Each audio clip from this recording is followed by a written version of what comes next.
Hello, I'm Martijn Graat and this is Does Logistics Matter? A podcast on trends and innovations in supply chain and logistics.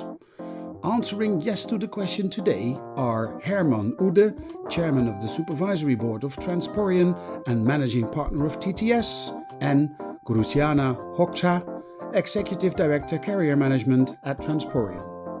In this episode, we talk about how moving freight across the world has changed, how digitalisation can help freight forwarders keep up with these changes, what the drivers are for digitalisation in freight forwarding, and what the key elements of next generation freight forwarding are. Please enjoy my conversation with Hermann Ude and Gruziana Hoxha. Hermann, Gruziana, welcome to the show. Hi, Martin. Hi, Martin. Thank you very much. Yes, my first question is always, and Herman, maybe you can answer first. Does logistics matter? Well, obviously it does, and who hasn't yet understood that has understood it now with the interruption of the international supply chains and the shortage of materials everywhere. We see it with the food logistics in the Ukrainian war. So many areas where suddenly focus is on logistics and logistical problems. I think they are where they deserve to be a spot of high attention and in demand of a lot of change. Yes, logistics does matter. Yeah, thank you. I completely agree with you. Gruziana, do you think logistics matters?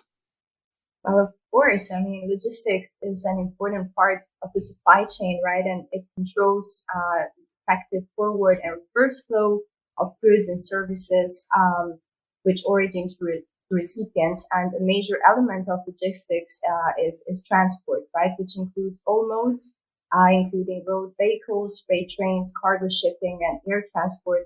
And without it, goods wouldn't be able to move from one stage to another within the supply chain. So I do believe that does not only matter, but it's part of our routine actually as consumers as well. Yeah, thank you. Great answer. Herman, can you tell our listeners a little bit about your background in logistics? How did you get into logistics? Yeah, well, actually, I joined in my goodness, is that a long time ago? In '98, and joined DHL, and that obviously was the time when we acquired, I think, 140 companies to build what is now DHL, the logistics company. Before it was only the Deutsche Post, the letters, and all that stuff. And after some years, my role was to operate the road freight business in Europe, and then later sea, air, and road globally. And so my connection with the forwarding industry, basically, my closest was the operating the road freight business in Europe for DHL. Which at that time was very much relationship driven, phone, fax, internet started to do some works, EDI connection type of business. Very cumbersome. You need geniuses all over the place that could connect cargo with shippers, because it was such a complex and intelligence requiring job to do that properly. So that was the time when I was really for the first time with feet on the ground in the logistics space, in the forwarding space. All the other work I had done before was more strategic, on PowerPointish. And ever since then, I'm really very much interested in two aspects of logistics. The one is this enormous inefficiency the logistics industry still has. If you imagine that a forwarder may take on a shipment some 20% gross profit, and there are costs on the shipper side, there are costs on the carrier side, so you can easily assume 30% of any road shipment is administrative work. I think that's an inefficiency that we would love to go away or to reduce, especially under the gross profit pressure that companies see. And the other one is CO2, carbon, so the climate impact of logistics, which, as we all know, is massive and is no longer acceptable. There are the Paris goals, and there are other goals that we have to meet in order to keep this place, the world, our only home, in a livable condition. So that's the two aspects that really have interested me since, and I would like to follow through. And that's also why I'm very much engaged with Transporeon, because I think we can contribute to both. Yeah, and Gruziana, how has your road into logistics, so to say, how did that go?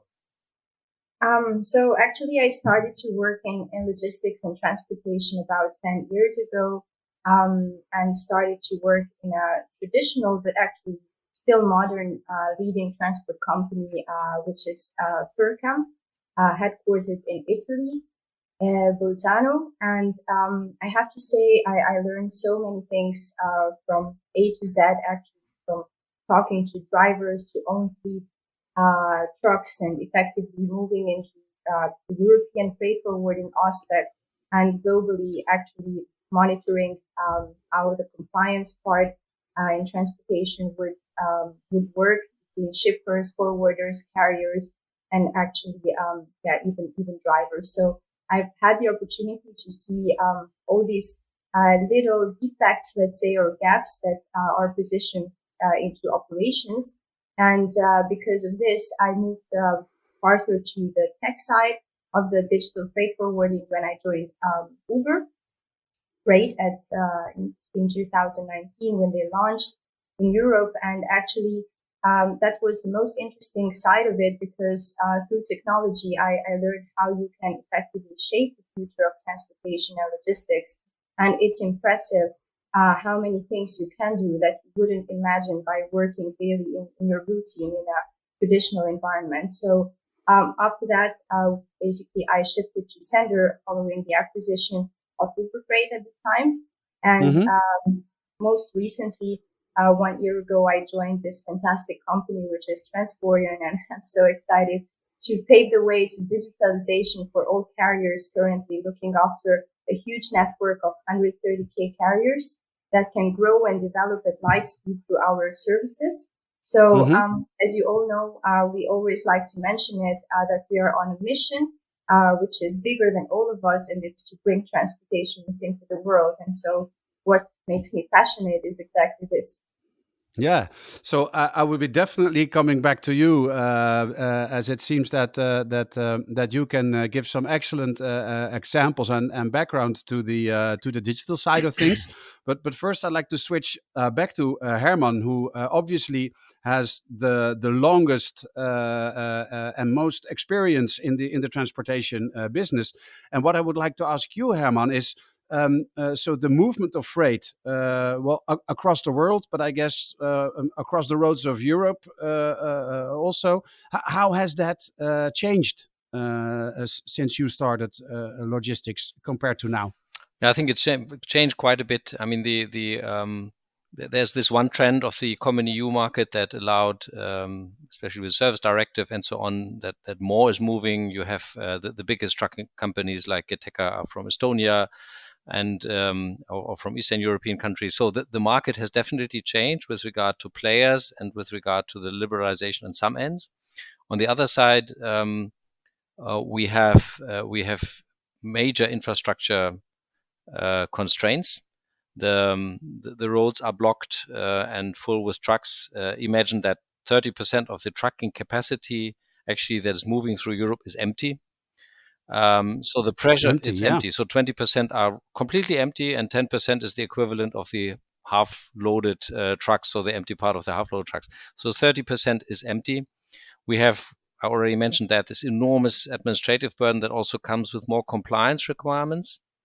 And so I think we are heading into a phase where the pressure on optimization, on getting empty runs avoided and getting administration burdens down and getting the administration costs down, that pressure has never been as high as it is currently.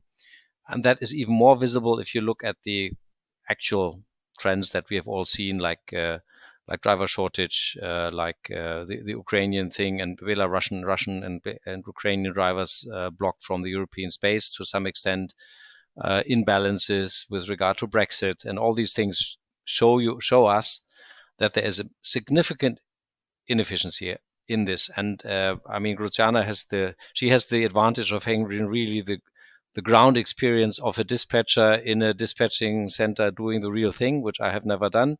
And so she knows what in these times of crisis, what it takes to actually operate a productive logistics company, and how these challenges like Brexit and the ones I mentioned have made work for logistics professionals very, very difficult. And I strongly believe that the answer to many of these challenges is we need to digitalize, we need to use data in a much more advanced way than we currently do. And this is not a one big bang type of thing. Use this device and everything is good. It's a journey. It's a journey that will evolve over time from and needs adoption on the dispatcher, on the carrier, and on the shipper level. Yeah, that's clear, Herman. Thank you.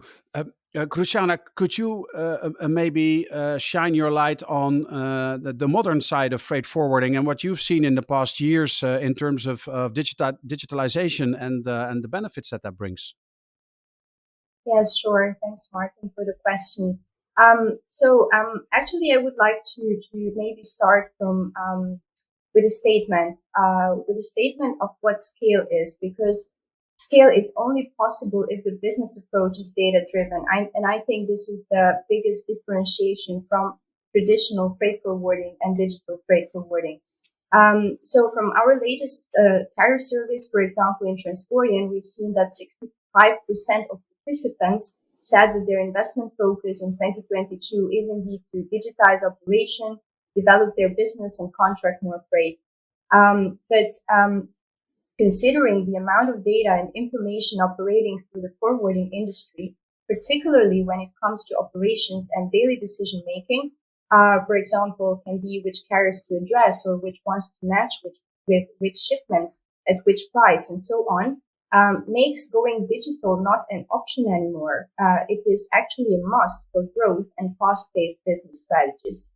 So maybe if I can elaborate a little bit this part, because I think that's pretty interesting, what differentiates the forward thinkers in business strategies, who are always ready to move out of their comfort zone, and maybe the companies who are a little bit not less visionary because they know what's important, but maybe not prioritizing this aspect of going digital so fast.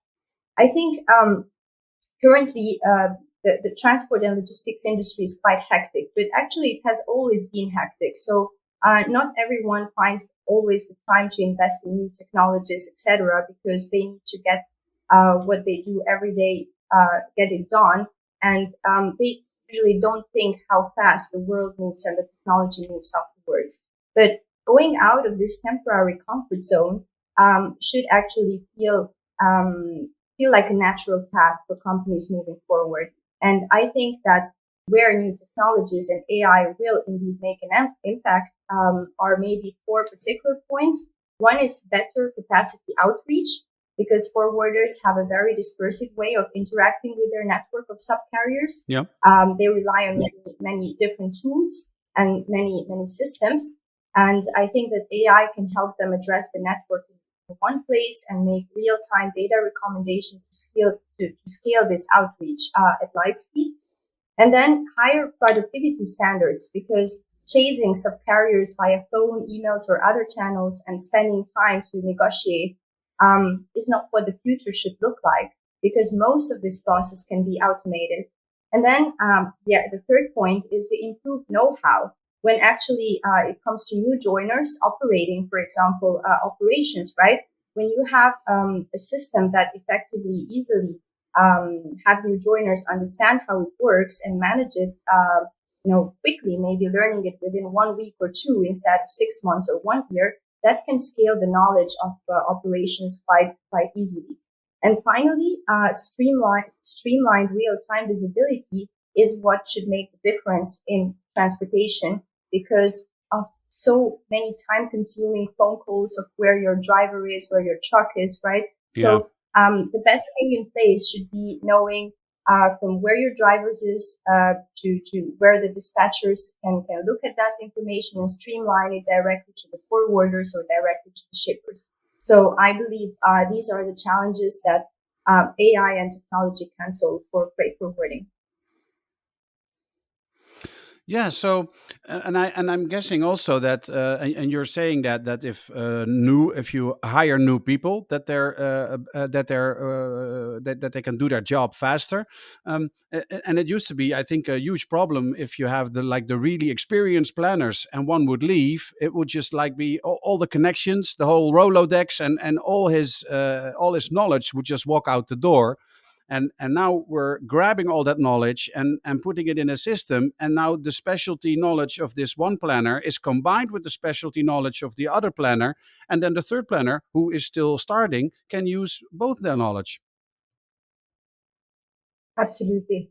Yeah. So, and if I'm hearing you correctly, also, so, I mean, one of the biggest issues that these freight forwarders are working with is price, because they have to. It's supply and demand, and these prices are constantly changing. So. I'm guessing that they're using the freight matching that you're mentioning to keep up with the current rate changes. But also with Yeah. other types of data. Can you give us some more examples? Yeah, of course. So effectively, freight matching, which we launched recently in June, empowers, first of all the freight forwarders to go digital with no capital cost, and is transactional payment only, which kicks off when there is a match. And why this is a USP and is part of the Transporeon platform is because forwarders can bring up their shipments or address to their pool of carriers the shipments that they already have in Transporeon directly in the same platform. And in the same environment, they can benefit from real-time visibility, attachments, time slot management, artificial intelligence when it comes indeed to pricing strategy. And this is effectively the reason why we wanted to make it so easy for the forwarders to go digital and to have an advantage as well to understand better the price recommendation that the AI can give them, which is really important for dispatchers to keep under control this strategy. Yeah. Because usually forwarders are never sure whether they're getting the best market rates from their suppliers because they are so much focused, for example, on finding that individual truck for that particular day. And if there is a crisis on the market, they often find it out too late on how to modify their strategy on how they price the shippers or how they effectively address their supply. Yeah, please let me come back to one of the aspects of what Gruziana mentioned. That's the capex requirement for any sort of digitalization, and they can be massive. Everybody knows the pain of running an IT implementation in a highly distributed environment, and I think that's one of the beauties of this platform solution, that forwarders, carriers, they don't have to acquire or implement or develop an own IT. They can, on a fully transactional payment basis, they can benefit from a journey of evolvement of the technology, of the data, of all the things they need to also compete against digital forwarders to some extent, of course, who are driven by technology and driven by data. So I think it's a very attractive way of avoiding the pain of a large IT implementation on development with all the benefits of as if you had done one. So I think that is for many companies, especially in times of crisis like we have them now with demand and supply imbalances. That's quite a valuable aspect of the solution. Because it's a platform that's online based, I guess also there's no more need to disrupt the business or for people to be in the office at night or in the weekend because something needs to be updated. Yeah, that's true. I think it's a true platform model, and yeah, we have started with some features and functionalities, but we will add more, obviously. And it's real time. You always have the actual data, the actual pieces of information you need to do your job. As with all data type of things, it's of course improving over time. So the more data you have in, the more experience the system has, the better results you will get from the AI components that are built in. Yeah, you're right. It will take out a lot of the pain of dispatchers' work. I said it at the very beginning. As a dispatcher, you needed to be a genius. 15,000 things you have to do, availability 7/24, always looking for a good deal or for a good technical or practical solution, and with almost no help. And I think we have to develop this industry from a genius-driven business to something that can really efficiently operate it under any circumstances. Yeah, and maybe Herman, if I can add here, Martin, as well, to other points about freight matching in this case, and indeed about the optimized internal resources. It's actually very interesting to see how a dispatcher can manage more transports per day. With freight matching, we estimate around 20% more, and usually these dispatchers or teams that manage the relationships with suppliers, they spend over 70% of their time chasing subcarriers. And they do this by creating, for example, 15 or 20 mailing lists every day, or going to different platforms to look for capacity. And some suppliers as well want to be contacted maybe through only some channels rather than others. And maybe sometimes you even see 2-3 team members trying to manage the same transport or find, the same truck. So there is many funny stories about transportation and what can be created in a transport management environment. So I do think that also a better intra-branches workflow sometimes, and this is also where freight matching can support. Sometimes we have companies who have affiliates all over the world or Europe, and they actually sometimes do not know how to help each other and make the best use of their network internally to address all their shipments, right? Because they have decentralized strategies.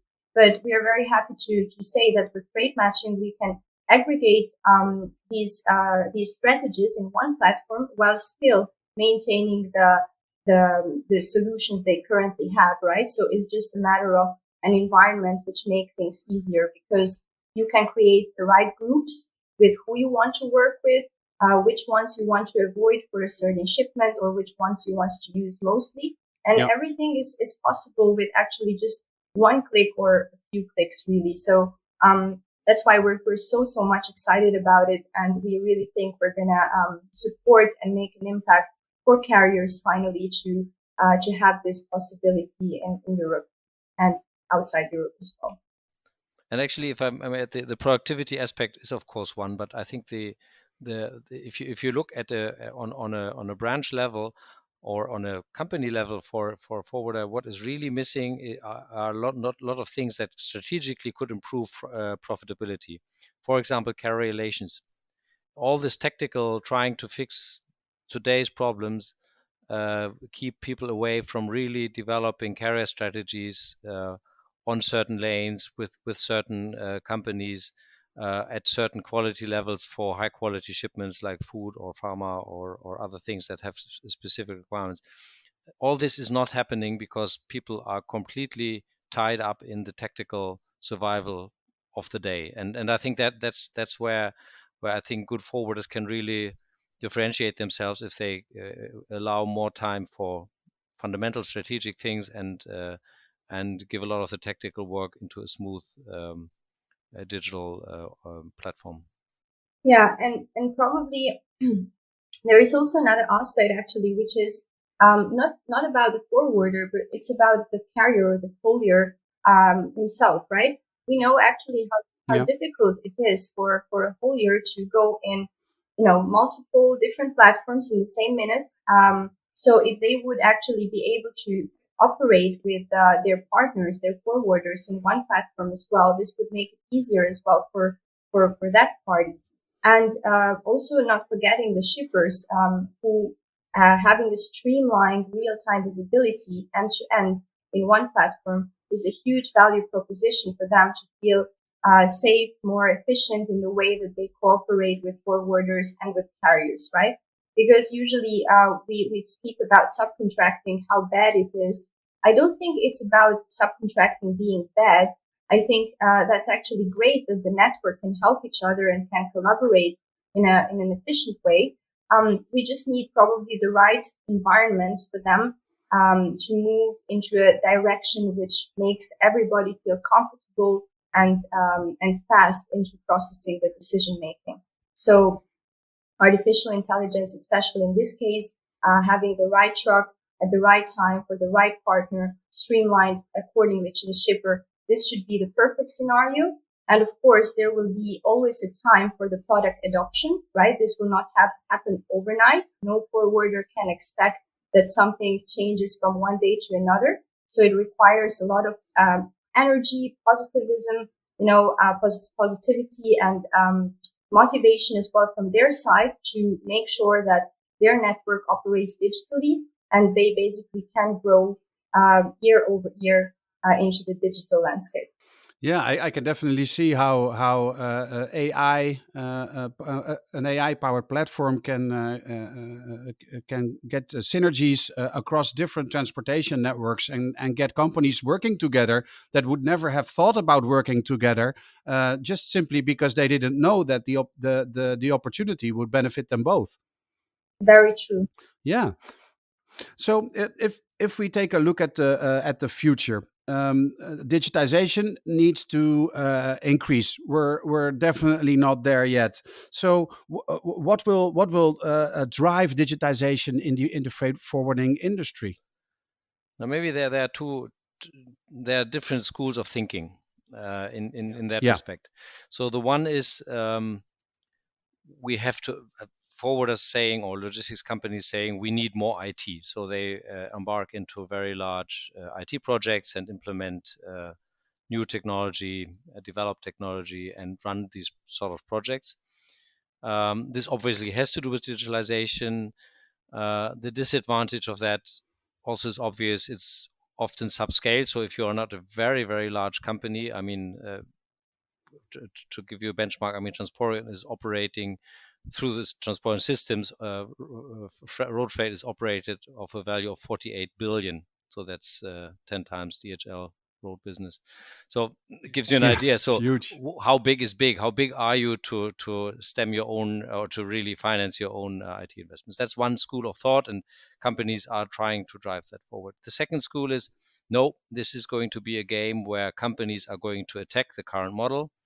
That's the famous case of the digital forwarders like Sender and others who come in and have an advantage in direct operating expense because they have everything digitalized. They still have a disadvantage in scale, but one day they will be big and digitalized, and that will make the game.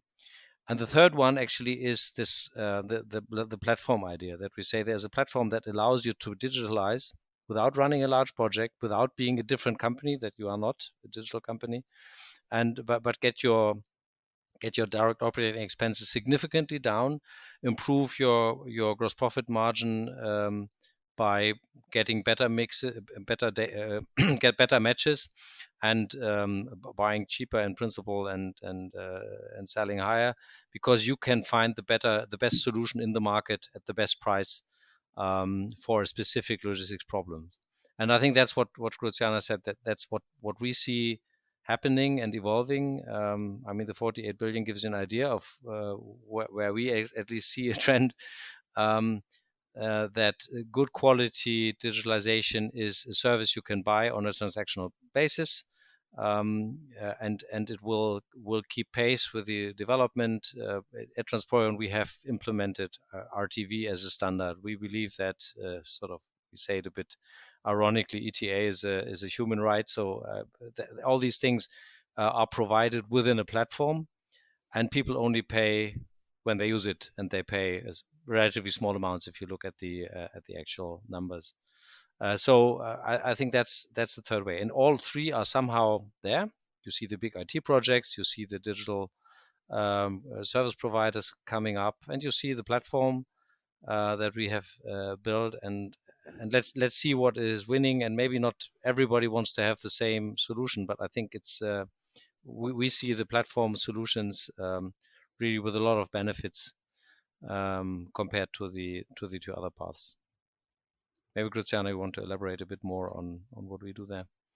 Yeah, but I think, Herman, that's a very good answer. So maybe I would just add to what Transporeon wants to support actually all parties to understand a little bit better is probably 3 key elements, which is the network health, the network interest, and the performance impact, right? And what this means is that we would like the parties to answer questions like, how healthy and resilient is my network?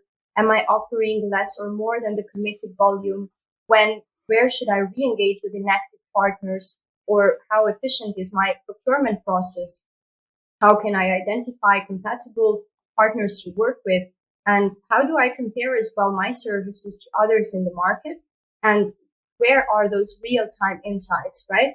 And just to understand if their prices are reasonable, if their strategy is in place, is correctly put in place for this certain moment of many crises actually happening all around the world, right? So I think it's Transporeon giving the network the opportunity to get this real-time data, to get those real-time recommendations, and gives them a door to become digital and move forward into this direction so that they can every day optimize their operations and their growth.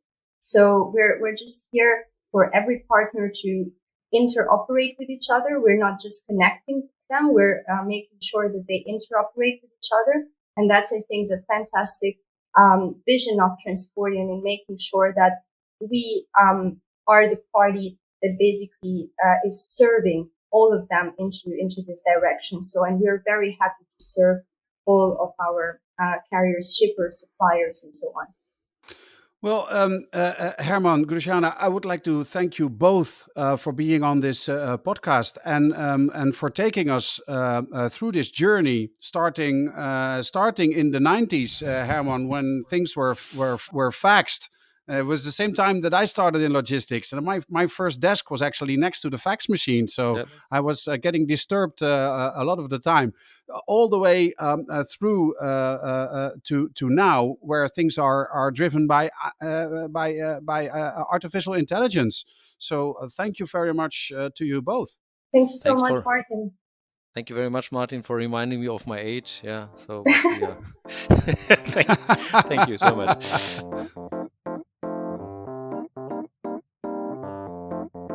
Thank you for listening to Does Logistics Matter?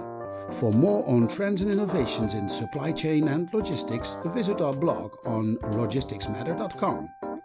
This podcast was produced by Dimitri Vleugel. The music is based on a sample by Ragaman and produced by Michael Spengler. This episode was sponsored by Transporeon. Transporeon wants to link all parties in the transport logistics supply chain to their transportation management platform. By combining deep industry knowledge with IT expertise and an authentic concern for their customers, they now maintain one of the largest cloud-based transportation management platforms in the world. For more information on Transporeon, visit transporeon.com.